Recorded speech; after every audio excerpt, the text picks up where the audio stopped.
لا إله إلا الله لا إله إلا الله لا إله إلا الله محمد رسول الله لا إله إلا الله لا إله إلا الله لا إله إلا الله محمد يا حنان يا منان يا قديم الإحسان بهر جودك مليان جد لنا بالغفران لا إله إلا الله لا إله إلا الله محمد لهذا الإنسان عبد سوء خزيان من ذنوبي وهلا خائف إنك غضبان لا إله إلا الله لا إله إلا الله لا إله إلا الله محمد ربنا نستعفيك ربنا نسترضيك ولنا ظن فيك يا رجاء للإيمان لا إله إلا الله لا إله إلا الله لا إله إلا الله محمد رسول نبي الأم وخديجة أمي والبتول الختم سيدات النسوان لا إله إلا الله لا إله إلا الله لا إله إلا الله والصلاة دائم على النبي بن هاشم عد من هو قائم في العبادة سهرا لا إله إلا الله لا إله إلا الله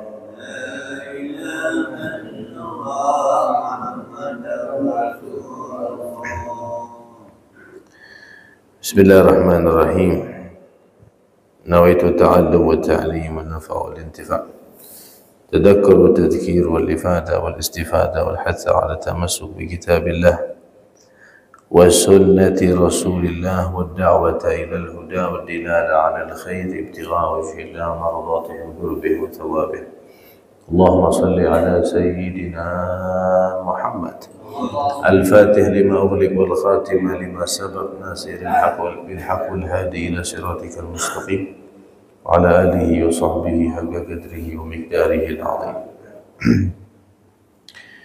أما بعد سبحانك لا علم لنا إلا ما علمتنا إنك أنت العليم الحكيم وتب علينا يا الله إنك أنت التواب الرحيم اللهم يا من مقاليد الأمور كلها بيده وإليه يرجع الأمر كله يا فتاح يا عليم افتح علينا وعليكم فتحا قريبا رب اشرح لي صدري ويسر لي أمري واحلل عقدة من لساني يفقهوا قولي بجاه النبي وصحبه والآل ربنا آتنا من لدنك رحمة وهيئ لنا من أمرنا رشدا رب يسر ولا تعسر رب تمم بالخير يا حي يا قيوم لا إله إلا أنت سبحانك إني كنت من الظالمين اللهم لا سهل إلا ما جعلته سهلا وأنت تجعل الحزن إذا شئت سهلا والحمد لله رب العالمين الحمد لله حاضرين والحاضرات جماعة مسجد فاستبقوا الخيرات yang dimuliakan oleh Allah Subhanahu wa taala. Alhamdulillah subuh hari ini setelah sekian lama kita tidak bertemu, Allah pertemukan kembali pada saat ini dalam keadaan sehat walafiat. Semoga yang hadir ini Allah panjangkan umur, Allah sehatkan badan, Allah murahkan rezeki, yang sakit Allah sembuhkan, yang punya hajat Allah kabulkan, yang punya hutang Allah lunaskan, yang punya masalah Allah selesaikan, yang punya hutang Allah lunaskan, Mudah-mudahan Allah bahagiakan kita dunia sampai akhirat. Allah jadikan anak keturunan kita soleh solehah. Allah matikan kita dalam keadaan husnul khatimah. Allah kumpulkan kita di surga bersama Nabi Muhammad SAW. Amin ya rabbal alamin. Alhamdulillah. Hampir sebulan saya tidak di sini karena ada kegiatan dan sakit juga karena kecapean mungkin dan banyak orang sakit juga nih sekarang ini, mungkin karena BBM naik ya, jadi sakit semua. Iya, BBM naik, makanya banyak yang sakit. Makanya biar ustadz ini tak sakit, karena BBM ini naik, maka tunjangan ustadz ini harus naik semua. Nah, biar tak rugi sana sini. Mudah-mudahan rezeki kita dilancarkan Allah. Kalau orang beriman tidak ngaruh, tidak berpengaruh. Mau naik ke, mau turun ke, mau kayak gimana ke, kalau orang selalu bersama Allah, maka semua itu kecil. Para wali-wali Allah itu orang yang paling banyak bala musibahnya. Tapi kelihatan orang kayak tak punya masalah. Bukan tak punya masalah, banyak masalahnya. Cuma karena mereka dekat sama Allah, maka semua masalah menjadi kecil. Mereka tuh kayak tak punya utang, banyak utang. Apalagi yang punya pondok pesantren, banyak utangnya. Cuman kelihatan kayak orang tak punya utang karena dekat sama Allah. Makanya semuanya menjadi kecil. Allahu Akbar, itu salat Allah Maha Besar. Berarti selain Allah kecil. Mau naik 10.000 ke, mau naik 15.000 ke, insyaallah yang selalu bersama Allah akan dilebihkan rezekinya oleh Allah Subhanahu wa taala. Amin ya rabbal alamin. Alhamdulillah. Meneruskan kembali pelajaran kita di dalam kitab Fathul Qarib Al-Mujib. Kita akan masuk ke bab atau pembahasan yang pertama di dalam kitab ini, yaitu Bismillahirrahmanirrahim. Qala al-musannif rahimahullahu ta'ala, wa nafa'ana bihi wa bi'ulumikum wa bi'ulumi sa'iri salihin fid darain amin. Bismillahirrahmanirrahim. At-targhib wa fi talabil ilmi wa ta'limihi wa ma jaa fi fadlil ilmi wal alimi wal muta'allim. Qala Allah ta'ala, syahida Allah annahu la ilaha illa huwa wal malaikatu wa ulul ilmi qa'iman bil qist. وقال تعالى يرفع الله الذين آمنوا منكم والذين أوتوا العلم درجات. وقال تعالى قل هل يستوي الذين يعلمون والذين لا يعلمون. وقال تعالى وقل ربي زدني علما. وقال تعالى ولتكن منكم أمة يدعون إلى الخير ويأمرون بالمعروف. Naam. Di dalam kitab ini pengarang yaitu As-Sayyid Alawi bin Abbas Al-Maliki Al-Hasani membuka kitab beliau ini dengan membahas tentang keutamaan ilmu, anjuran atau ajakan untuk menuntut ilmu dan mengajarkan ilmu, dan apa saja yang akan datang riwayat-riwayat tentang keutamaan ilmu, keutamaan orang yang berilmu, dan keutamaan orang yang mengajarkan ilmu. Di dalam bab ini pengarang membuka dengan ayat yang ada di dalam surat Al-Imran ayat 18. Ayat ini sering dibaca biasanya habis sholat. Ada beberapa masjid yang baca ayat ini setelah selesai sholat, dijadikan zikir setelah selesai sholat. Ayat yang tidak asing di dalam surat Al-Imran ayat 18. Allah berfirman, syahidallahu annahu la ilaha illa huwa wal malaikatu wa ulul ilmi qaiman bil qist, ila akhiril ayat. Allah berfirman, syahidallahu. Syahidah itu kalau dalam ilmu nahwu jadi fi'lul madhi. Ada fi'lul madhi, ada fi'lul mudhari', ada fi'lul amr, ada pekerjaan yang telah dilakukan, itu fi'lul madhi. Ada fi'lul mudhari', pekerjaan yang akan dilakukan, yang menunjukkan sekarang dan akan datang. Syahida ini fi'lul madhi, pekerjaan yang telah dilakukan. Syahida artinya apa? Bersaksi. Makanya syahadat itu bersaksi. Asal katanya syahida yashhadu syahadatan. Ashhadu itu fi'il mudhari. Syahida telah bersaksi. Siapa? Kalau ada fi'il kata kerja pasti ada fa'il, orang yang melakukan pekerjaannya. Apa namanya itu? Objek ya? Objek. Fa'il kalau bahasa Arabnya.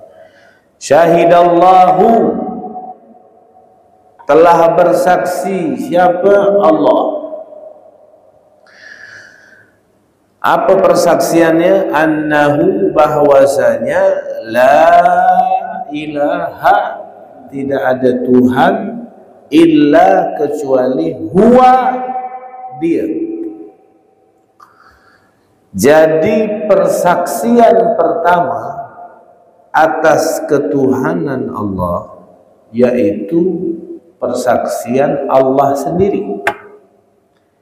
Sebelum malaikat, sebelum yang lain-lainnya, yang memberikan kesaksian akan ketuhanan Allah, ya Allah sendiri yang menyaksikannya. Kenapa? Karena tidak ada yang bisa menjangkau Allah. Kita ni kenal Allah hanya percikan-percikan saja. Kita ni mengenal Allah hanya bayangan saja. Kita tidak bisa menjangkau Allah dengan kebesaran, kesempurnaan, kemuliaan Allah. Tidak mampu kita menjangkaunya. Jangankan kita, para wali-wali Allah yang sudah kelas-kelas ma'rifat, itu namanya al-arif billah. Biasa tu ada wali-wali Allah yang julukannya al-arif billah, orang yang sudah ma'rifat kepada Allah. Itu tentunya melalui proses yang sangat lama. Dari syariat dulu dibenarkan, kemudian naik ke tariqah, barulah dia mendapatkan haqiqah, barulah dia sampai kepada puncak ma'rifah. Ya kan? Ma'rifat ini kelas tinggi sudah, kelas tinggi ma'rifat. Makanya nanti di surga itu kita bisa melihat zatnya Allah. Semakin dekat kita bisa melihat zat Allah menurut kadar besarnya makrifat kita kepada Allah. Semakin kecil makrifat kita, semakin jauh kita nanti melihat zatnya Allah. Adapun melihat, semuanya insya Allah melihat, kecuali orang kafir tak bisa melihat zatnya Allah, diharamkan oleh Allah. Hanya orang-orang beriman. Tapi yang namanya lihat melihat nih, mesti kita kepengen yang dekat. Kita kepengen dekat, kita pengen melihat jelas di depan langsung. Nah, itu menurut kadar makrifat kita kepada Allah. Makanya antum jangan heran kalau ada orang soleh itu minta doa panjang umur. Bukan berarti dia takut mati. Ya Allah, Allahumma inna nas'aba, Allahumma tawwil umurana, ya Allah panjangkan umur kami. Itu bukan berarti orang soleh itu takut mati, bukan. Minta panjang umur supaya kalau diberi umur lebih panjang, maka kesempatan untuk menambah ma'rifat lebih banyak. Kalau mati, mati bagus, ya kan? Tapi semakin banyak umur, semakin panjang, semakin banyak kesempatan untuk menambah ma'rifat kepada Allah Subhanahu wa Ta'ala. Makanya minta umur, jangan hanya minta panjang umur saja. Kalau hanya minta panjang umur, itu doanya iblis. Tak kala dia dikutuk sama Allah, dia minta panjang umur, dia bilang apa? Anzirni ila yaumi yub'atsun. Ya Allah, tangguhkan aku, panjangkan umurku sampai hari kebangkitan, karena aku mau menggoda anak cucu Adam ini, ya kan? Dia mau balas dendam, dan dikabulkan doanya oleh Allah. Jangan minta panjang umur saja, nanti kayak iblis nyesatkan orang.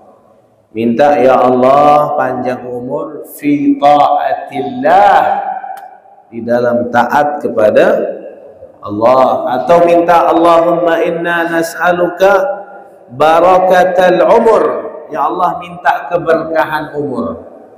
Itu diantara doanya orang saleh. Karena khairukum man tala umruhu wa hasuna amaluh. Sebaik-baik kalian, kata Nabi, yang panjang umurnya dan bagus amalnya. Apa gak guna umur panjang-panjang tapi nyusahkan orang, ya kan? Apa gak bahasa itu? Mati tak mau apa? Mati tak mau, hidup nyusahkan orang, ya kan? Itu bujang lapuk itu. Jadi minta barokah umur atau minta panjang umur dalam taat kepada Allah Subhanahu wa Ta'ala, biar makrifat kita tambah tinggi kepada Allah. Orang yang sudah kelas makrifat pun belum bisa menjangkau Allah, tak bisa.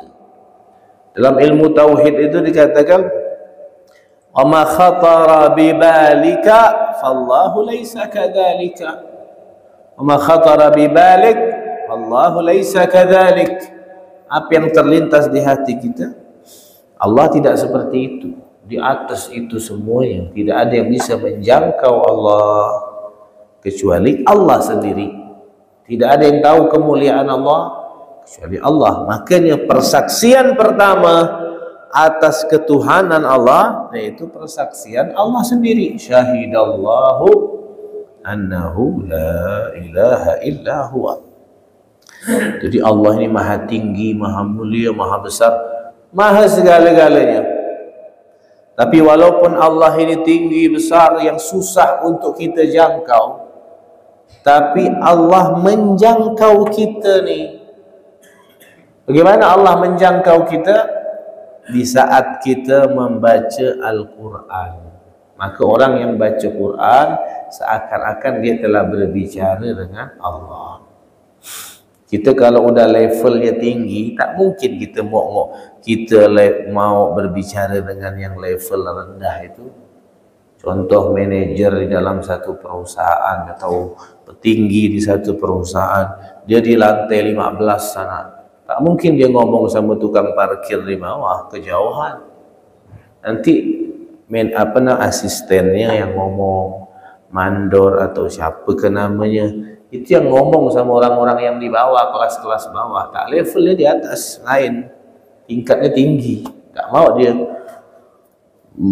berbicara kepada yang kelas remeh temeh kecil bawah, tak mau. Dia kelas tinggi, ya kan? Kita saja nih, tak mungkin kita bisa menjangkau semut. Bisa ente ngomong sama semut? Bisa ngomong sama semut? Kecil semut, tak bisa kita menjangkau semut, ya kan? Tak bisa kita menjangkau semut. Nabi Sulaiman lain, itu mukjizat. Kalau kita jangan macam-macam nak ngomong sama semut, kira orang gila kita nanti, ya kan? Semut kecil, tak bisa kita menjangkau dia, terlalu kecil bagi kita. Tapi Allah Subhanahu wa ta'ala yang maha tinggi, maha besar, yang tidak ada bisa menjangkaunya, tapi mau menjangkau kita dengan sifatnya yang bernama Latif. Allahu latifun bi'ibadihi. Allah maha lembut. Memang Allah Al-Ghahar, Allah maha perkasa, Al-Jabbar. Allah itu azabnya sangat pedih, tapi Allah punya sifat namanya Latifun Khabir. Allah punya sifat maha lembut yang menjangkau kita. Allah maha tinggi menjangkau kita yang kecil ini. Allahu Akbar. Bumi ini di sisi Allah yang besar kacang hijau itu. Apalagi kita ini tidak ada apa-apanya, manusia kecil di hadapan Allah, tapi Allah menjangkau kita di saat kita membaca Al-Quran. Makanya kalau orang tahu makna ini, dia tidak mungkin meninggalkan baca Al-Quran. Karena makanya wali-wali Allah itu yang paling nikmat bagi dia di malam hari yaitu baca Quran.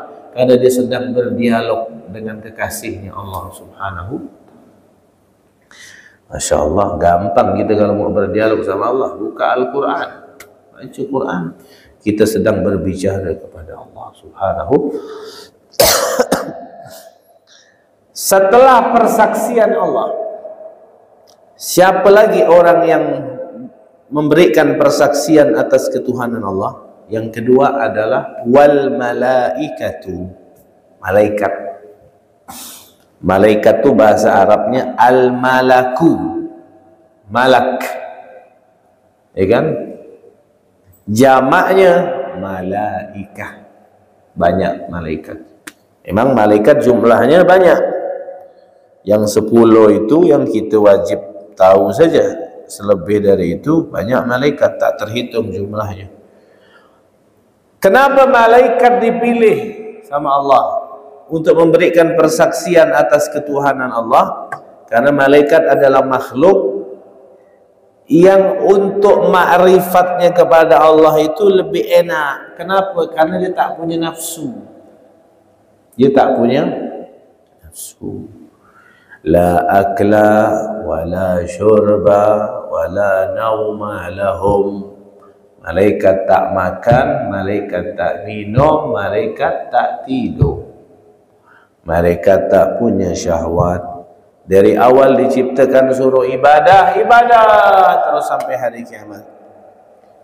Malaikat, kau sujud ya, sujud sampai kiamat. Kau rukuk ya, rukuk sampai kiamat. Kau tugasnya ini ya, ini sampai hari kiamat. Tidak pernah menentang perintah Allah, tidak pernah melakukan yang dilarang oleh Allah. Malaikat tak punya nafsu, wajar. Ya kan? Makanya kalau ada manusia nih bisa taat sama Allah, dia lebih mulia dari malaikat. Kenapa? Karena dia punya nafsu, tapi dia bisa taat, kan hebat. Ya kan? Beda dengan binatang, dikasih nafsu tapi tak punya akal, maka kerjanya makan, tidur, kawin, itu ya dia. Binatang tak pernah mikir dia nak mati, dia mau nak sembelih, tak mikir binatang. Makanya kalau kita tak taat sama Allah, berarti kita lebih hina dari binatang. Binatang tak punya akal, wajar kalau dia tak taat. Kita punya tapi kalau kita bisa taat, kita lebih mulia dari malaikat. Karena kita punya syahwat, malaikat tak punya syahwat. Naam. Makanya malaikat jadi orang kedua setelah Allah langsung yang bersaksi atas ketuhanan Allah Subhanahu wa ta'ala. Setelah malaikat siapa lagi? Setelah malaikat orang yang ketiga atau yang terakhir yang memberikan persaksian atas ketuhanan Allah adalah wa ulul ilmi, orang-orang yang punya ilmu, bukan wa ulul jahi, orang yang punya pangkat. Wa ulil bait atau wa ulil buyut katsira, orang yang punya rumah banyak atau punya harta banyak atau punya kendaraan banyak atau punya apa lagi yang banyak? Istri. Janganlah encik. Ya. Tapi orang yang punya muka yang ganteng tidak, orang yang punya badan yang kekar tidak, orang yang dipilih setelah Allah, malaikat. Ini kedudukan yang tinggi nih, tidak main-main. Dipilih Allah untuk bersaksi atas ketuhanan Allah. Setelah Allah, malaikat, langsung dia nih. Masya Allah. Siapa? Wa ulul ilmi, orang yang punya ilmu. Hebat orang yang punya ilmu nih ya. Jadi orang ketiga dia di dalam bersaksi atas ketuhanan Allah. Bukan yang orang yang banyak zikirnya, banyak ibadahnya, bukan. Karena zikir ibadah tidak akan diterima kalau tak ada ilmu. Wa ulul ilm, orang yang punya ilmu disuruh bersaksi atas ketuhanan Allah, ikut andil. Disebutkan namanya setelah nama Allah dan nama malaikat. Ajib. Wa ulul ilm, orang yang punya ilmu. Kenapa orang yang punya ilmu dipilih Allah untuk bersaksi atas ketuhanan Allah? Karena dengan ilmunya lah sehingga dia akan mempunyai peluang besar di dalam makrifat kepada Allah Subhanahu wa ta'ala. Orang tidak punya ilmu tidak mungkin bisa makrifat, tidak mungkin bisa makrifat kalau tidak punya ilmu. Tapi orang berilmu dipilih oleh Allah Subhanahu wa ta'ala. Makanya di dalam ayat ini dalilun ala fadlil ulama. Ayat ini Pak Bu jadi dalil akan keutamaannya orang yang berilmu. Kalau ana sebut ulama di sini, bukan yang bersorban, bukan yang pakai jubah, bukan yang hebat ngomong, itu bukan ulama. Itu baru ulama itu yang takut sama Allah. Itu ulama. Innama yakhsyallaha min ibadihil ulama. Yang takut sama Allah dari hamba-hamba Allah yaitu ulama. Makanya ulama-ulama itu waliullah. Kata Imam siapa itu mengatakan, kalau bukan ulama itu wali, maka Allah tak punya wali. Wali itu ulama lah itu. Makanya tak ada wali yang bodoh. Kalau ada wali yang bodoh, dialimkan dulu sama Allah, baru jadi wali. Jadi jangan ngaku-ngaku wali kalau tak punya ilmu. Ya kan? Sekarang banyak orang ngaku-ngaku jadi wali, tapi tidak punya ilmu. Ya gimana mau jadi wali? Suruh jadi wali murid dulu. Belajar dulu jadi wali murid. Baru jadi waliullah. Ini ayat yang saya bacakan tadi ini dalil akan keutamaannya orang yang berilmu, para alim ulama. Ulama itu jamak dari alim. Alim orang yang berilmu satu orang. Banyak ulama, orang yang berilmu, orang yang berilmu, orang yang berilmu banyak. Keutamaan orang yang berilmu. Wa annahum syuhada ma'allah ala tauhid. Ini ayat ini merupakan dalil akan kemuliaan ulama, karena para ulama yang berilmu ini menjadi syuhada. Apa syuhada? Yang memberikan saksi akan ketauhidan kepada Allah Subhanahu wa ta'ala. Na'am, li'anna Allah anara basairahum, karena para alim ulama yang punya ilmu, Kita semua ni kalau punya ilmu, kita termasuk dalam ayat ini. Makanya jangan putus asa, belajar aja terus. Makanya orang yang menuntut ilmu, kalau dia meninggal dunia, Allah kirimkan satu ciptaan Allah di dalam kubur yang akan mengajarkan dia dalam kubur sampai dibangkitkan hari kiamat, dia jadi orang alim. Enak kalau orang belajar nuntut ilmu ni, kalau dia mati, Allah kirimkan ustadz dalam kuburnya ngajarkan dia sampai dia jadi orang alim, sampai jadi orang alim sehingga dia dikumpulkan di hari kiamat bersama para ulama.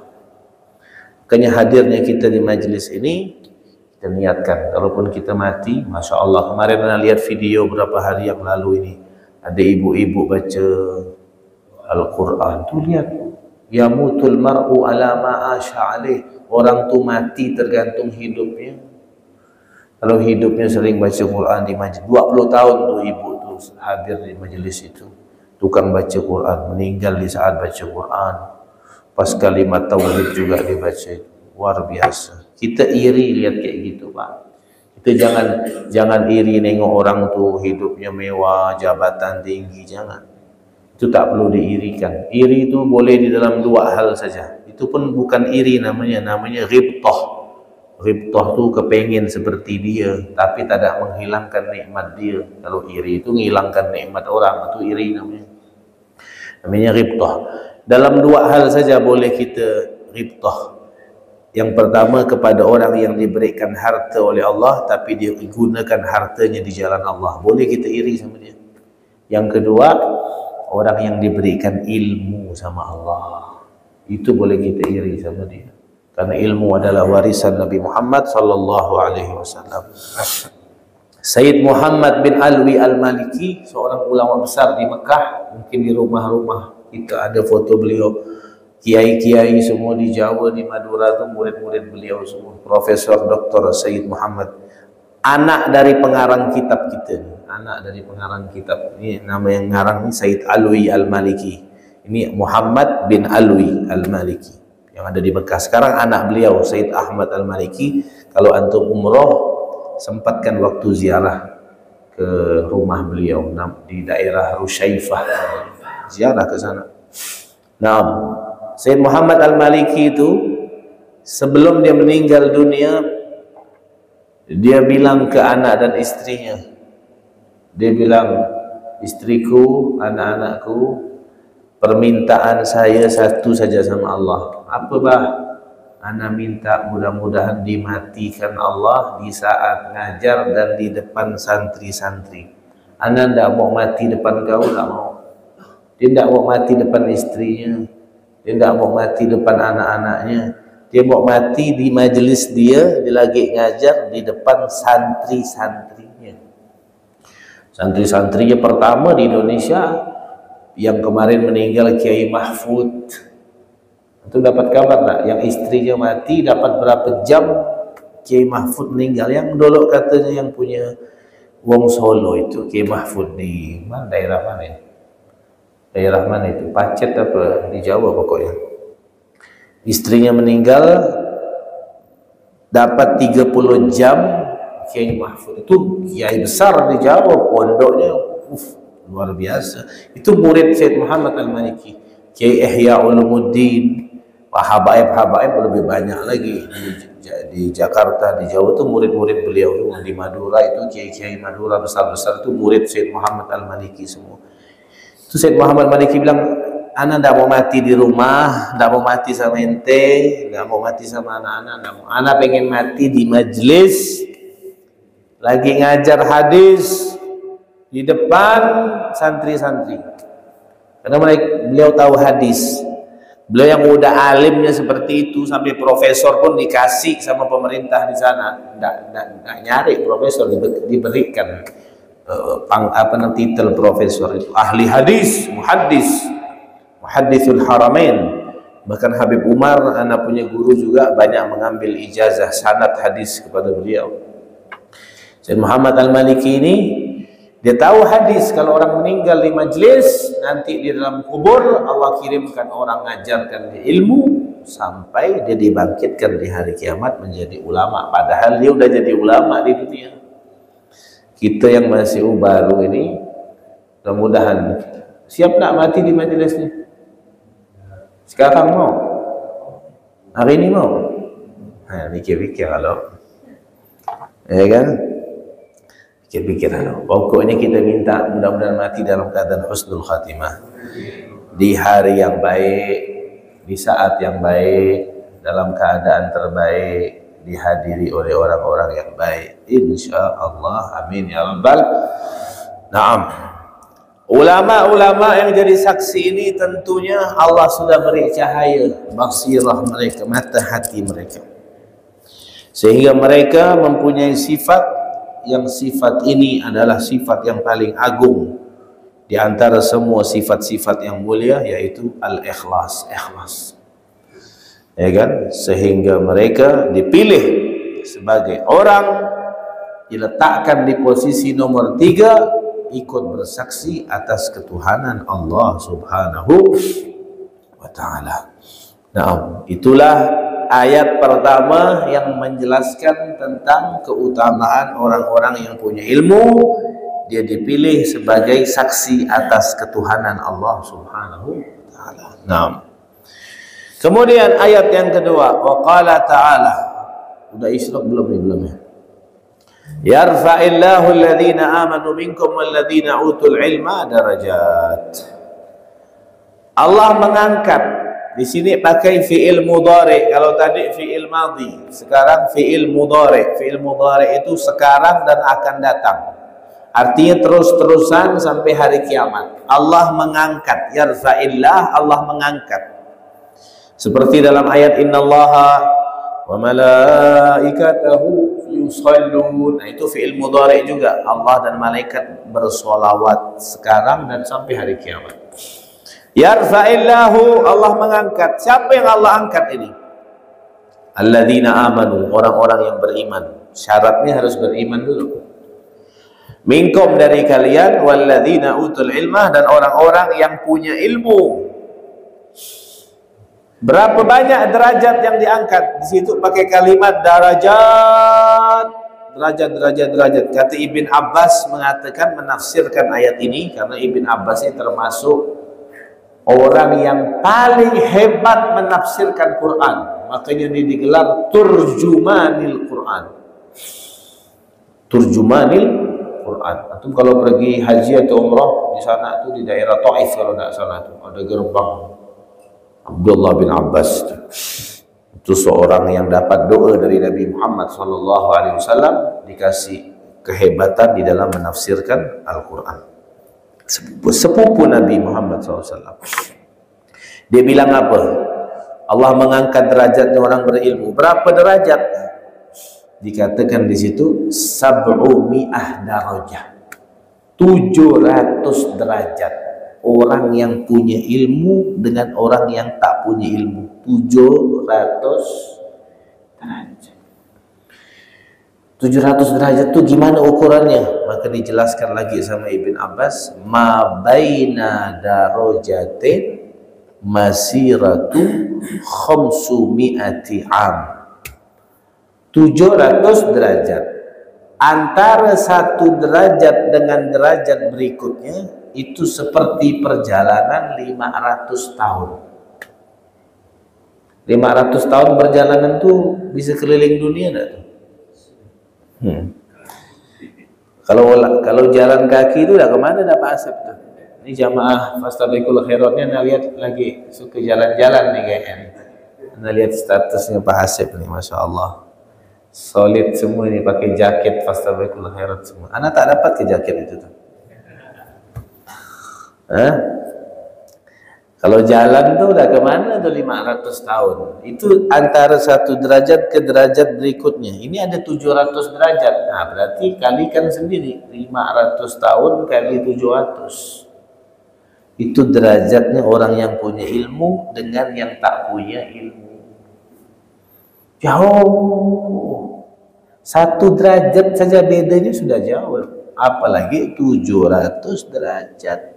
Makanya nanti di akhirat kita jangan heran Lihat kalau Allah memuliakan orang-orang yang punya ilmu, diletakkan di tempat yang tinggi, bahkan kalau dia mati dalam keadaan menuntut ilmu, ma bainahu wa bainal anbiya fi darajatin wahidatin, dia sama Nabi nanti satu derajat.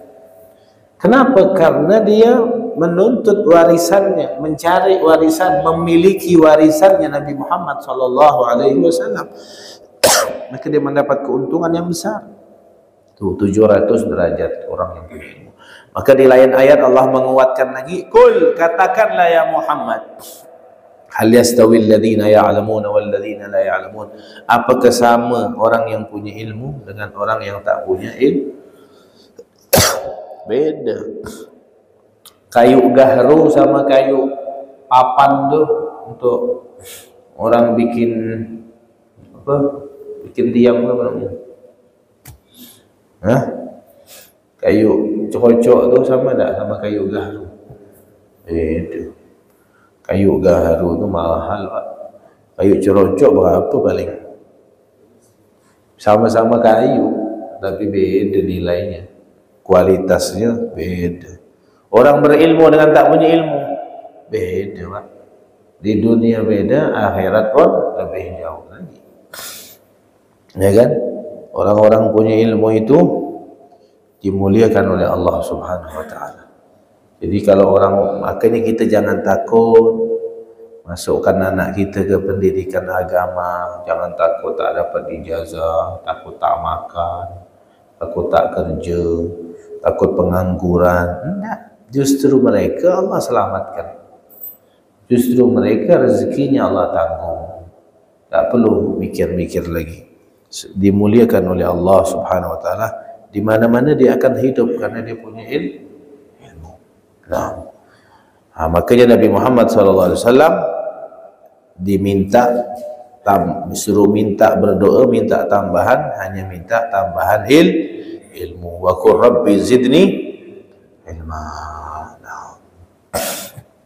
Nah, itulah beberapa ayat yang menunjukkan akan keutamaan daripada ilmu. Mudah-mudahan ayat-ayat ini menambah semangat kita untuk mencari ilmu.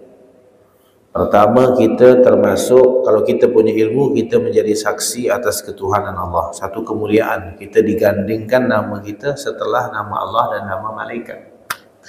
Yang kedua, Allah angkat derajat kita. Yang ketiga, level kita tidak sama dengan levelnya orang yang tak punya ilmu atau tak mau hadir majlis ilmu. Ya kan? Yang keempat, kalau orang punya ilmu berarti dia memiliki sesuatu yang diminta tambahan oleh Nabi Muhammad SAW. Satu kebanggaan, dia punya sesuatu yang Nabi Muhammad saja minta sesuatu itu, bahkan minta tambahan terus, yaitu ilmu agama. Mudah-mudahan Allah kasih kita ilmu manfaat, ilmu yang barakah. Amin ya rabbal alamin.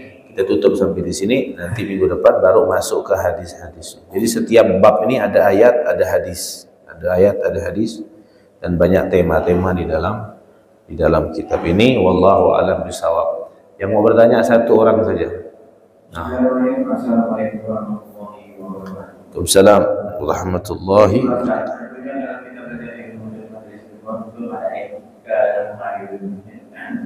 Di mana dijelaskan dalam surat Al-Mujadalah ayat 11. Coba saya membacakan Pak Ustaz ya. Siap.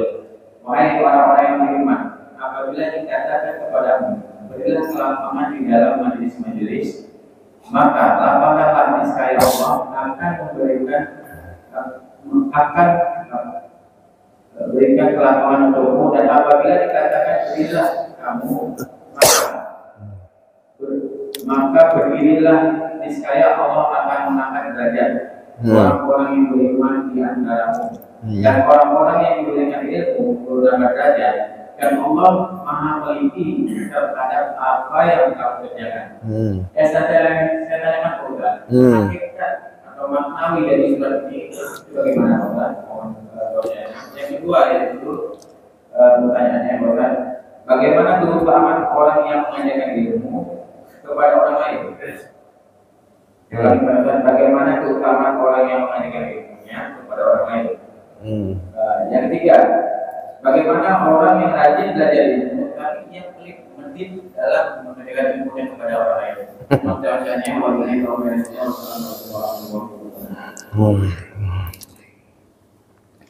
Pertanyaan pertama itu ayat yang tadi sudah kita baca, cuman tidak ana baca di atasnya. Yarfa'illahu alladhina amanu, itu kan sambungan dari ayat yang Bapak RT baca tadi itu. Kalau kita di dalam majelis, di antara adabnya, kalau udah ramai, kalau ada yang datang, suruh buka tafassahu fil majalis. Itu di antara adab di dalam majelis. Apa namanya, kasih ruang orang lain untuk duduk, diluaskan. Itu saking kita memuliakan orang yang menuntut ilmu. Kalau udah ramai gitu, kasih buka, apa namanya, dilebarkan, jangan sempit-sempitan. Yafsahil. Kalau kita bisa seperti itu, maka Allah juga akan meluaskan. Yafsahillahu lakum, Allah akan meluaskan urusan kita, meluaskan segala-galanya. Dan wa idza qila syudu, kalau sudah bubar dari majelis, ustadznya, ulamanya sudah bilang bubar dan kita berdiri, maka berdirilah. Maka di saat kita berdiri itu, dosa-dosa kita telah diampunkan oleh Allah Subhanahu wa taala. Itu di antara. Adapun adab-adab menuntut ilmu banyak sekali. Jadi satu kitab itu namanya Adabut Ta'lim wal Muta'allim. Adabut Ta'lim wal Muta'allim atau Ta'limul Muta'allim. Ada satu kitab itu yang dibaca, kitab dasar di pondok pesantren itu, adab-adab di dalam orang menuntut ilmu. Tak bisa saya jelaskan sekarang.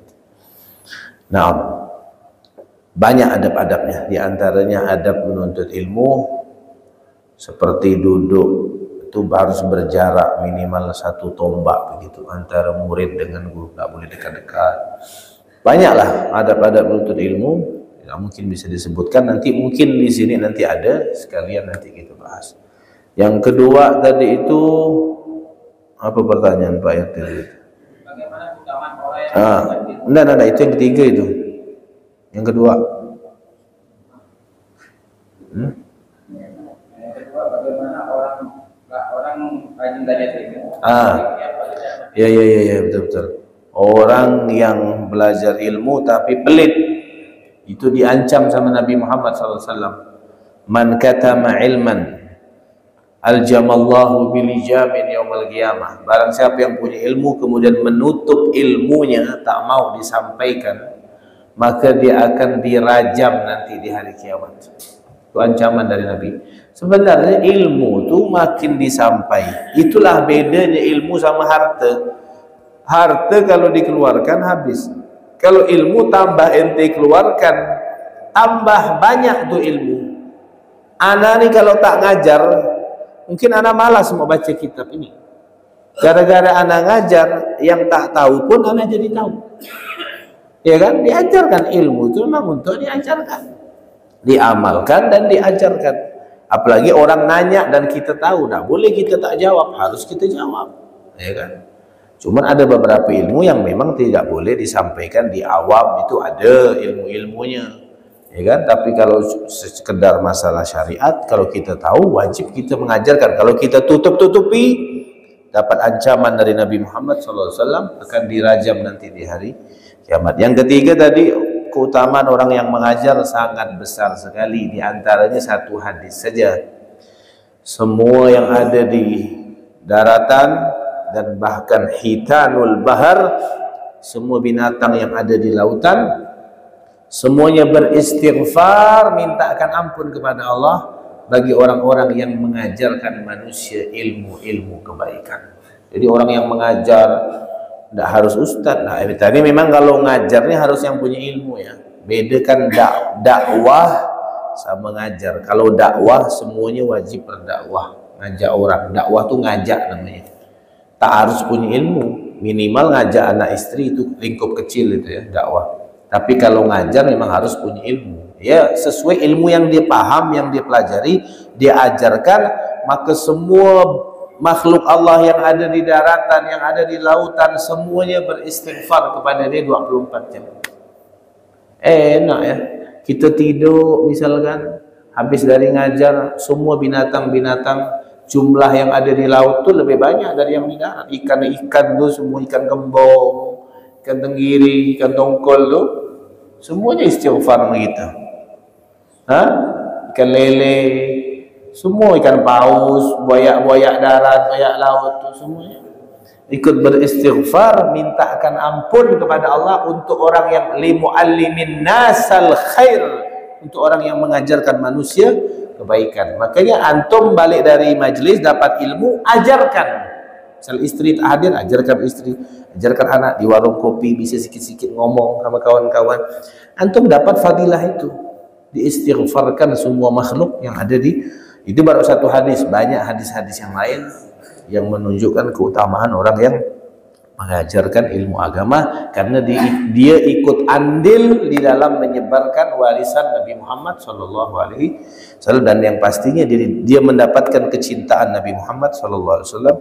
Mudah-mudahan kita dicinta Nabi Muhammad SAW, mudah-mudahan ilmu kita manfaat, barakah, amin ya rabbal alamin. Subhanakallahumma bihamdika asyhadu an la ilaha illa anta astaghfiruka wa atubu ilaik. Assalamualaikum warahmatullahi wabarakatuh.